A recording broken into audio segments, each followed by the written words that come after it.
اللہ جانتا ہے کہ آپ ہمارا نام نام لکھا گیا ہے یا پھر اگلے سال لکھا جائے گا. پچھلے سال ہمارے کتنے نمازی اس سال دنیا سے رخصت ہو گئے. پچھلے سال ہماری محفل میں تھے، آج نہیں ہے.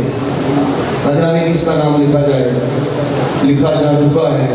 سرکار فرماتے ہیں کہ کئی ایسے ہوتے ہیں جن کا کفن دھو دیا جاتا ہے، بازاروں میں کفن پہنچ جاتا ہے، انہیں پتہ ہی نہیں ہوتا. ڈاکٹر کو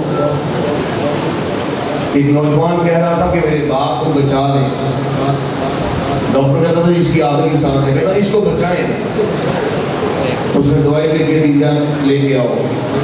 بچہ دوڑا دوڑا گیا نا، سڑک پار کرنے لگا تو بچہ پہلے مر گیا. پتہ نہیں کس کی پہلے آ جاتی ہے، نہ جانے کس موڑ پہ زندگی کی شان ہوتا ہے، پتہ نہیں ہوتا. یہ چلو چلی کا میلہ ہے، ہر کوئی جانے کے لیے آتا ہے. یہ لمحات ایسے ہیں جس کے اندر یہ سوچ بچار کرنا چاہیے کہ اللہ کی بارگاہ کے اندر ہم اچھے عمل کی آج نیت کریں. کل آنے والا دن ہے، اس کے اندر نہ جانے ہمارا نام مردوں میں شامل ہوتا ہے. تو آپ کھڑی رحمۃ اللہ علیہ فرماتے ہیں، ایک تو شعر یہ ہے، عیداں